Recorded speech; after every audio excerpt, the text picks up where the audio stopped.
Caso você esteja enfrentando problemas em seu casamento e considerando o divórcio, não perca a oportunidade de assistir a esse vídeo. Ele é direcionado a pessoas que pretendem se separar, mas ainda não sabem como funciona o processo, como iniciar, quais são os requisitos, se é necessário advogado, entre outros aspectos. Neste momento crucial da sua vida, vamos esclarecer completamente quaisquer dúvidas que você tenha a respeito desse tema de maneira clara e objetiva. Aqui você encontrará apenas as informações essenciais que precisa conhecer para se divorciar. Então, fique conosco até o final deste vídeo. E antes de continuar, não se esqueça de se inscrever no canal e ativar o sininho de notificações para ser avisado sempre que postarmos um vídeo novo. Deixe seu like e compartilhe esse vídeo com mais pessoas. Quando se casa, forma-se uma união com o cônjuge. Se você não quer mais ficar casado com a pessoa atual, divorciar é a maneira certa para dissolver essa união. Em outras palavras, é com o processo de divórcio que se encerra o casamento e se dissolve esse vínculo.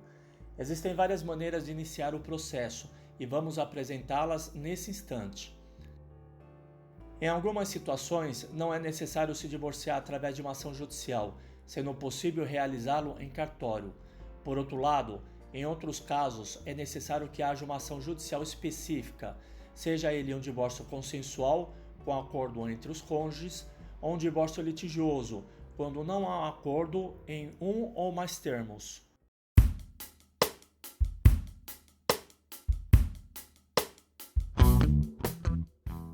Dissolvendo o casamento sem processo judicial, o chamado divórcio extrajudicial. É uma opção para as pessoas que desejam dissolver o casamento de forma mais rápida, simples e econômica. Aqui explicaremos os requisitos necessários para se divorciar num cartório, sem precisar ingressar com uma ação na justiça. Para ocorrer dessa forma, precisamos preencher 4 pressupostos. São eles: 1. Consentimento mútuo. Os cônjuges devem concordar com o divórcio. 2. O casal não pode ter filhos com menos de 18 anos, nem capazes envolvidos. 3. Não é possível se a mulher estiver grávida ou suspeitar que está gestante. Os cônjuges deverão ter um advogado, mesmo que o divórcio seja realizado num cartório. Esta é uma imposição da lei. É permitido que seja um advogado representando os dois cônjuges. Atendendo a esses requisitos, é possível se divorciar extrajudicialmente num cartório, tornando o processo mais fácil, rápido e econômico em comparação a um divórcio no judiciário. Nessa modalidade, um divórcio se torna muito mais rápido. Dependendo do cartório de sua cidade, ele pode demorar entre 3 dias e 1 semana.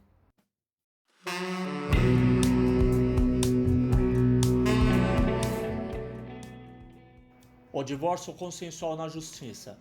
Saiba tudo o que é necessário. Quando você não preenche os requisitos necessários para obter o divórcio extrajudicial, se faz necessário recorrer à via judicial. Quando há acordo entre os cônjuges, o divórcio judicial consensual é a melhor solução. Ele é célere e bem mais simples que o divórcio discutido litigiosamente, desde que ambos concordem com todo o teor do acordo. Nele pode estar estabelecida a pensão para a esposa, quando necessário, para os filhos, a guarda dos menores e incapazes, bem como a regulamentação de visitas. Como já dito, a atuação de pelo menos um advogado é necessária para a realização dessa modalidade de divórcio. Ele costuma durar em torno de 3 meses, dependendo da vara onde o processo cair.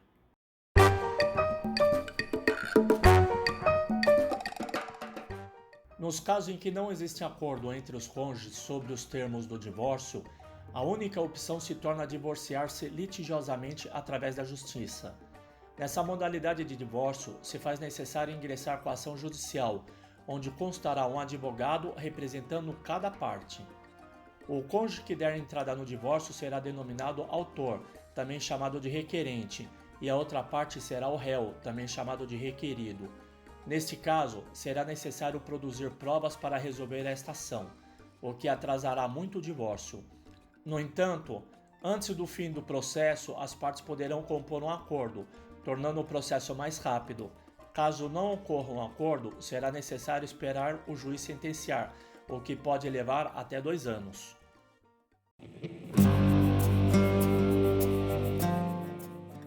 Quem deseja se divorciar terá que apresentar uma série de documentos, que variam conforme a forma do divórcio e o local onde ele será feito. Alguns dos documentos mais comuns incluem a certidão de casamento atualizada, o pacto antinupcial quando existir, documentos relacionados aos bens que serão partilhados, sejam móveis, como por exemplo, documento de veículos, notas fiscais, extratos bancários, além de imóveis, como por exemplo a certidão da matrícula do imóvel. Também, se possível, é recomendado juntar comprovantes de renda de ambos os cônjuges para o arbitramento de pensão, além de comprovantes de endereço e documentos dos menores e incapazes envolvidos.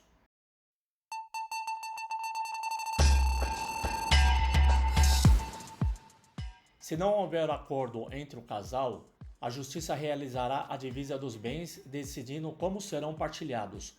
A separação e a partilha dos bens são questões sensíveis que preocupam muitos casais nesse tipo de processo. A forma de divisão dos bens dependerá do regime de bens escolhidos para o casamento em sua celebração. Algumas das opções incluem comunhão universal de bens, separação total de bens, separação obrigatória de bens, participação final nos aquestos e o mais usado, que é a comunhão parcial de bens, quando os noivos não especificarem o regime que pretendem na hora do casamento. Logo, para determinar qual regime de bens se aplica ao casamento, é importante saber qual regime de bens foi escolhido durante a celebração do casamento. Isto você pode verificar na sua certidão de casamento. Para você entender melhor, agora passaremos a explicar cada um dos regimes de bens.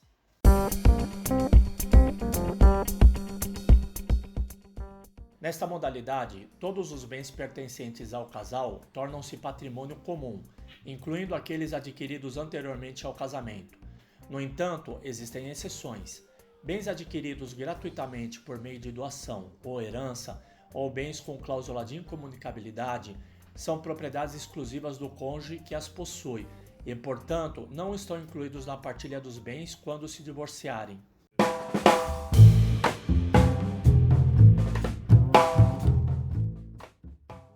Na separação total de bens, cada cônjuge mantém sua propriedade individual sobre seus bens, tanto aqueles adquiridos antes do casamento, quanto no decorrer do matrimônio. Caso se divorciem, esses bens não serão divididos.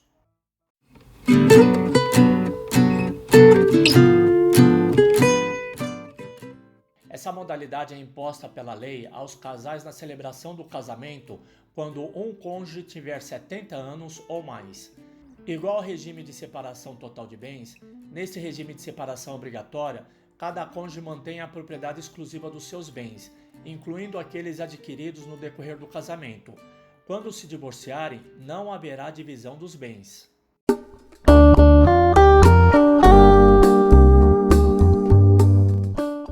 Este regime funciona da seguinte forma: no decorrer do casamento, cada bem se torna propriedade exclusiva do cônjuge que adquiriu.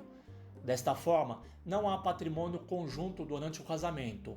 No entanto, ao final do matrimônio, o regime funciona como uma comunhão parcial de bens. Isso significa que, no caso de divórcio, cada cônjuge terá direito aos bens que possuía anteriormente ao matrimônio. De outro lado, os bens adquiridos onerosamente no decorrer do matrimônio serão levados em conta como bens do casal e, portanto, serão divididos igualmente entre as partes. Lembre-se de que bens adquiridos através de doação ou herança continuam sendo de propriedade exclusiva do cônjuge que os recebeu, pois não são considerados bens do casal. Finalmente, o mais usado, o da comunhão parcial de bens.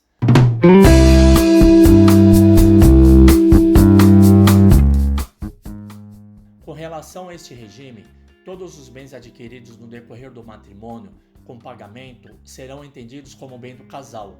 Assim, ao se divorciarem, serão divididos em partes iguais entre o casal. No entanto, bens adquiridos gratuitamente, como doações ou heranças, permanecem de propriedade exclusiva do cônjuge que os recebeu. Já os patrimônios possuídos antes do matrimônio permanecem com o cônjuge original proprietário e não são incluídos na partilha de bens que será realizada entre os cônjuges.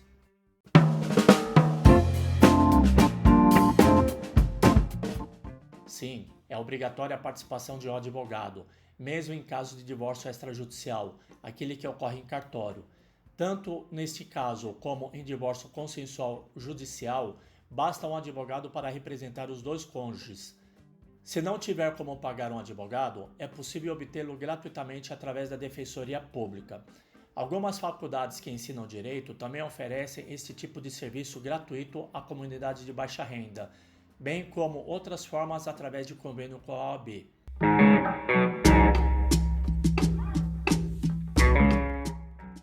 O valor do custo do divórcio varia conforme a escolha do processo e inclui honorários advocatícios, taxas cartorárias e judiciais, além de possíveis outros gastos como ITCMD. A fim de se ter uma noção sobre os valores, você pode pesquisar por tabelas de emolumentos dos tribunais ou cartórios do seu estado, ou consultar a tabela de honorários que a OAB de seu estado disponibiliza. Lembrando que cada advogado pode cobrar uma quantia diferente, baseada em fatores como complexidade da ação, tempo despendido, experiência, deslocamentos, entre outras despesas.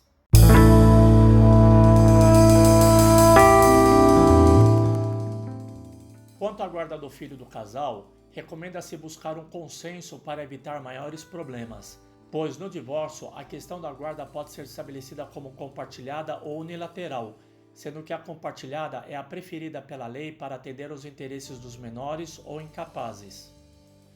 Na guarda compartilhada, os deveres da mãe e do pai que não residem juntos, relativos aos menores e incapazes, são conjuntos, ou seja, deverão tomar decisões baseadas nos interesses dos filhos, tais como onde estudarão, atividades físicas que frequentarão, cursos extracurriculares, tratamentos médicos e tudo o que for necessário para o bem-estar da criança ou do incapaz. Já na guarda unilateral, somente um dos pais é responsável pela guarda dos menores e incapazes. Agora me conta, se você gostou desse vídeo, nos deixe saber aqui nos comentários, compartilhe com o maior número de pessoas e não se esqueça de se inscrever no nosso canal. Isso nos ajuda a crescer e ter mais relevância dentro do YouTube, bem como será muito útil para nós ao produzir novos conteúdos para você. Obrigado por nos acompanhar e até o próximo vídeo.